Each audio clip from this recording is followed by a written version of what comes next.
आगे ये देखकर शियाओ परेशान था कि आखिर ये मरता क्यों नहीं है। तब जैस्मिन उसे बताती है कि इसकी बॉडी तो मर जाती है लेकिन इसका हार्ट जिंदा रहता है और वही उसे दोबारा से जिंदा करने में हेल्प करता है। तुम्हें कैसे भी करके उसके हार्ट को खत्म करना होगा, उसके बाद ही ये फिनिक्स खत्म होगा। इसलिए अब शियाओ उस फिनिक्स के ऊपर अटैक करने की कोशिश करता है लेकिन उसकी हालत काफी ज्यादा खराब हो चुकी थी। तब उसकी ऐसी हालत देखकर जैस्मिन कहती है कि तुम्हारी हालत तो काफी ज्यादा खराब हो चुकी है, मुझे नहीं लगता कि तुम इस फिनिक्स का मुकाबला कर भी पाओगे। लेकिन शियाओ तो सुनने का नाम ही नहीं लेता और वो वहां पर अपने इविल गॉड की पावर को एक्टिवेट करना शुरू कर देता है और जैसे ही उसे एक्टिवेट कर रहा होता है तो फिनिक्स सीधा शियाओ के पास आकर उसके ऊपर अटैक करने वाला होता है। लेकिन तभी शियाओ अपने स्वॉर्ड को सीधा उसके सर के अंदर से घुसाते हुए उसके दिल के आर पार कर देता है। शियाओ उसे एक जोरदार अटैक करके जमीन पे मारते हुए उस हार्ट को ही चकनाचूर कर देता है, जिस वजह से अब वो फिनिक्स दोबारा से जिंदा हो ही नहीं सकता। लेकिन तभी वहाँ की जमीन फट जाती है और शियाओ सीधा उसके नीचे ही जाकर गिर जाता है। दूसरी साइड हम लान को देखते हैं जो काफी ज्यादा परेशान होती है क्योंकि पूरा एक दिन निकल चुका था लेकिन अभी तक शियाओ वहाँ से नहीं आया होता। अब शियाओ के पास फिनिक्स आती है जो कहती है कि तुम्हारे पास तो इविल गॉड की पावर है और तुम्हारा कंट्रोल ही फायर के ऊपर है, जिस वजह से तुमने आसानी से मेरे रेप्लिका वाला फिनिक्स को मार दिया। उसे मारने के बाद तुमने अपना पहला ट्रायल तो पूरा कर लिया है लेकिन अब तुम्हारा दूसरा और आखिरी ट्रायल बचा है जो कि दिमाग का होगा। ये तुम्हारी ताकत पे बिल्कुल भी डिपेंड नहीं करेगा बल्कि तुम्हारे फैसले पे डिपेंड करेगा कि उस ट्रायल में तुम कौन सा फैसला लेते हो। जिसके बाद शियाओ का ये वाला ट्रायल भी पूरा कर दिया जाता है और शियाओ अब वो खुद को किसी अलग ही जगह पर पाता है और वो किसी छोटे से कमरे के अंदर आ चुका था। उसे तो समझ ही नहीं आ रहा होता कि आखिर ये कौन सा कमरा है। तभी वहाँ पर शियाओ जो यूनची की स्पिरिट है उसकी बीवी आ जाती है, जिसको देखकर शियाओ के अंदर से यूनची एकदम ज्यादा खुश हो जाता है। साथ ही उसकी बीवी भी एकदम ज्यादा खुश हो चुकी थी। अब वो दोनों एक दूसरे के गले लग जाते हैं लेकिन जो पिछली लाइफ यूनची के पास थी उसमें उसने अपने वाइफ को नहीं बचा पाया था और वो दुश्मनों के हाथों मारी गई होती है। और अभी जब वो शियाओ फिनिक्स के ट्रायल वाली दुनिया में है तो उसे वहाँ पर दोबारा से उसकी वाइफ दिखाई दे रही है। इसलिए शियाओ के अंदर से यूची बहुत ज्यादा वो खुश हो गया होता है कि उसे उसकी वाइफ को दोबारा से देखने का मौका मिला है। जिसके बाद उसकी वाइफ उसे कहती है कि क्या तुम हमेशा मेरे साथ ही रहोगे और मुझे हमेशा प्रोटेक्ट करोगे जैसा कि तुम हमेशा मुझसे वादा किया करते थे।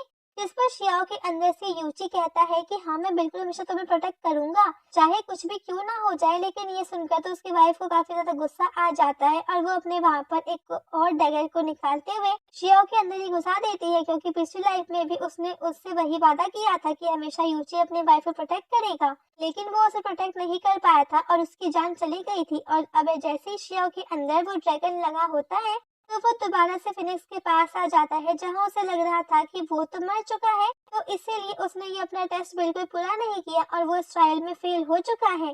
तो वही मास्टर और बाकी सारे लोग मिलकर गांव में जितना भी बचा हुआ खाना होता है तो उसे एक जगह पर जमा करना शुरू कर देते हैं ताकि कोई भी उस खाने को ना चुरा सके। जिसके बाद वो मास्टर वहीं पर बैठकर देखने लगता है कि कब तक ये लोग उस गुफा के अंदर रहते हैं, एक ना एक टाइम तो उन्हें वहाँ से बाहर निकल कर आना ही होगा। इधर वो फिनिक्स शियाओ से कहती है कि जब तुमने देख लिया था कि उस लड़की के पास डैगर है और वो तुम्हारे अंदर घुसाने वाली है तब तुम वहाँ से क्यों नहीं हटे। तुम अपनी पावर का इस्तेमाल करते हुए आसानी से उस लड़की को मार सकते थे लेकिन तुमने ऐसा बिल्कुल भी नहीं किया।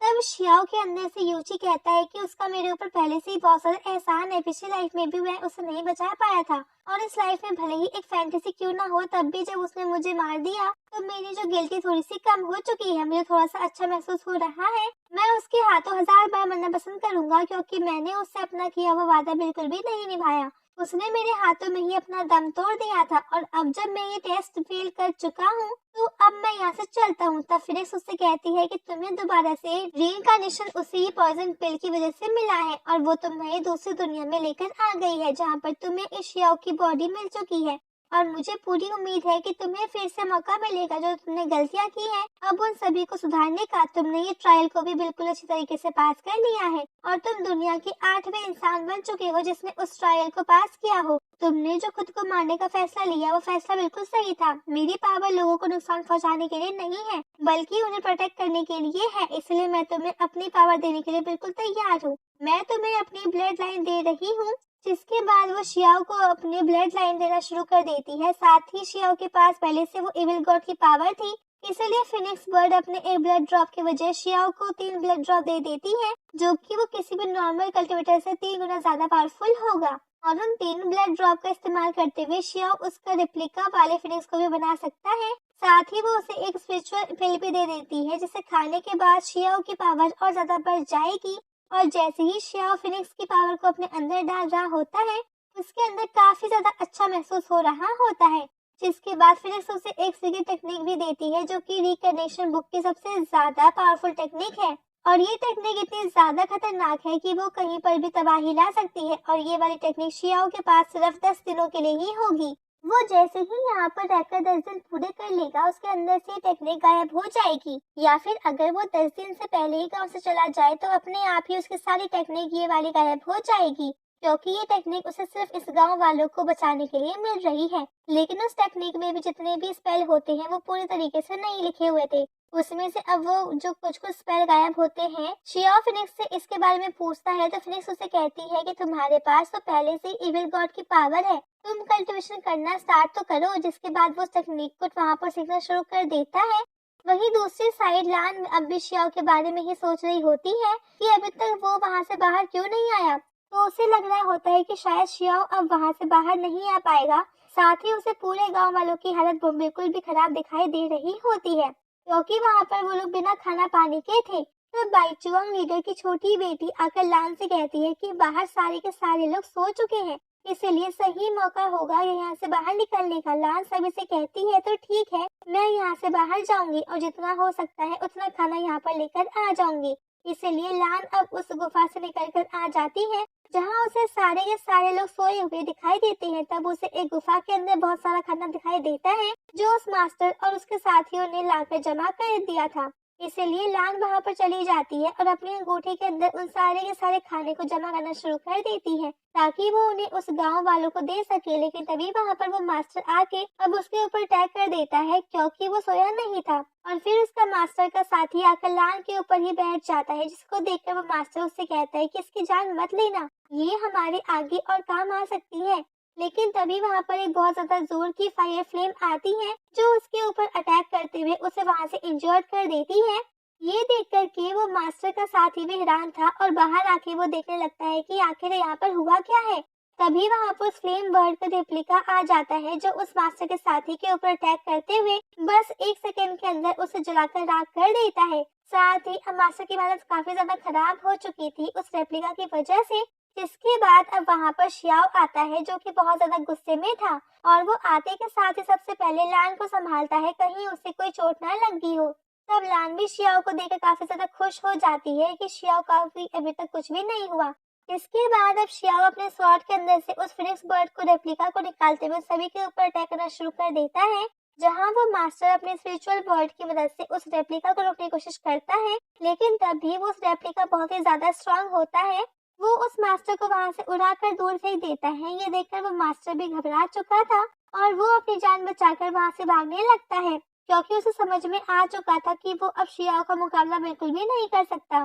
तब शियाओ वहाँ पर उस टेक्निक का इस्तेमाल करता है, जो टेक्निक पूरी तरीके से लिखी हुई भी नहीं थी, क्योंकि शियाओ ने अब उस टेक्निक को पूरी तरीके से सीख लिया था। ये देखकर तो लान भी एकदम हैरान रहती है कि आखिर शियाओ ने इस टेक्निक को कैसे सीख लिया। इसने तो आसानी से अपने दोनों ट्रायल को पास कर लिया है। जिसके बाद शियाओ उस टेक्निक का इस्तेमाल करते हुए वहाँ पे जितने भी लोग होते हैं उन सभी को वहाँ पे मार देता है, और वो सारे के सारे लोग बस 1 सेकंड के अंदर आग में जलकर गायब हो चुके थे। लेकिन उन लोगों में से वो मास्टर कहीं पर भी दिखाई नहीं दे रहा था। हो सकता है कि वो वहाँ से अपनी जान बचाकर भाग निकला हो। तो वहीं वो फिनिक्स शियाओ को कॉन्ग्रेचुलेशंस करते हुए कहती है कि बहुत बढ़िया, तुमने आसानी के साथ इस आधे टेक्निक को भी सीख लिया है। तुमने मुझे खुश किया है। तुम जो चाहो मुझसे वो मांग सकते हो। तब शियाओ कहता है कि मैं आपसे बस ये मांगना चाहता हूँ कि आप इस पूरे गांव वालों के ऊपर जो भी कर्ज है उसे आप वहीं पे एंड आप लोग वो कर दो, और वो जितना चाहे उतना अपने वो खुद से कंट्रीब्यूशन वो कर सकते हैं। फिनिक्स कहती है कि ठीक है, जैसा तुम कहोगे वैसा ही होगा। मैं सारे के सारे लोगों का जो श्राप है वो मैं खत्म कर दूंगी। तब शियाओ को दोनों टेस्ट पास करता हुआ देखकर गांव का लीडर और सारे लोग एकदम हैरान थे। अब नेक्स्ट डे दिन श्याओ वहाँ पर अपने फिनिक्स के रेप्लिका को लेकर आ जाता है। जो गांव के जितने भी लोग होते हैं वो उन सभी के ऊपर से उनका श्राप खत्म कर देती है और अब गांव के लोग बिल्कुल आजाद हो चुके थे। वो जितनी मेहनत करेंगे उनकी कल्टीवेशन पावर उतनी ज्यादा बढ़ती जाएगी। उनके ऊपर वो कोई लिमिट नहीं लगी होगी, जिस चीज से गाँव के सारे लोग एकदम ज्यादा खुश होते हैं। इसके बाद श्याओ और लान उस बीच पर सवार होकर इस गांव से निकल जाते हैं, क्योंकि उन्हें अब वहां से अभी बहुत लंबा सफर तय करना है। तब आगे बढ़ते हुए श्याओ और लान रात गुजारने के लिए एक होटल के पास आता है और वहां आने के बाद वो एक कमरा बुक कर लेता है ताकि वहां पर श्याओ और लान दोनों रुक सके। तब श्याओ उस होटल वाले रिसेप्शनिस्ट से इशारों में ये कह देता है कि ऐसा मत कहना कि यहाँ पर 2 कमरा खाली है, बस ऐसा कहना कि यहाँ पर सिर्फ एक ही कमरा खाली है और आसपास कोई भी दूसरा होटल नहीं है, इसलिए लान को मजबूरन मेरे साथ ही एक कमरे में रहना पड़ेगा।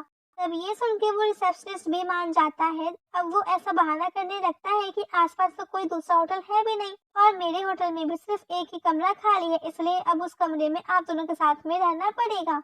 ये सुनकर लान एकदम हैरान रह जाती है, लेकिन वो कर भी कर सकती थी, इसलिए वो श्याओ के साथ एक ही कमरे में रहने के लिए मान जाती है।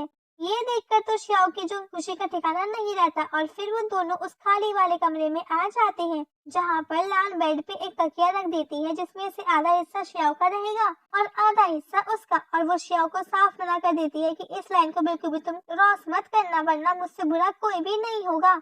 जिसके बाद वो वहाँ पर सो जाती है, जहाँ पर थोड़ा थोड़ा डर भी लग रहा होता है, लेकिन उसे श्याओ के ऊपर उम्मीद होती है कि वो कुछ गलत नहीं करेगा। अब अगले दिन जब लान की आंखों वो खुलती है तो वो खुद को श्याओ के ऊपर ही पाती है, क्योंकि वो नींद में इधर उधर होते हुए श्याओ के ऊपर ही आकर सो गई थी। ये देखकर वो एकदम ज्यादा वो घबरा जाती है। श्याओ उसे कहता है कि तुम तो नींद में बहुत ज्यादा तो तुम डर गई थी, इससे तुमने मुझे ही आकर पकड़ लिया। जाने तुमने कौन सा डरावना सपना रात में देख लिया होगा, लेकिन तुम्हें टेंशन लेने की कोई जरूरत नहीं है, मैं तुम्हें कुछ भी होने नहीं दूंगा। जिसके बाद वो दोबारा से अपना सफर शुरू कर देती है और अगले सफर के दिन की जब रात होती है तो श्याओ वापस से एक होटल में आता है। अब वहाँ के जो वो रिसेप्शनिस्ट है वो यही बात करता है कि ऐसा मत कहना कि 2 कमरा खाली है, तुम ऐसा कहना कि सिर्फ एक ही कमरा वहाँ पे वो खाली है। तो इसलिए वो जो रिसेप्शनिस्ट भी यही कहना शुरू कर देता है कि यहाँ पर सिर्फ एक ही कमरा खाली है, इसलिए लान को दोबारा से श्याओ के साथ ही सोना पड़ता है। और इस बार की सुबह में भी वो श्याओ के ऊपर ही आ गई होती है और ऐसे ही करते हुए श्याओ रोज जब नए सफर पर निकलता है तो वो रात को हर होटल के रिसेप्शनिस्ट से वही बात कहता है। इसलिए हर सुबह जब लान सोकर उठती है तो वो अपने आप को वो श्याओ के ऊपर ही पाती है और इसी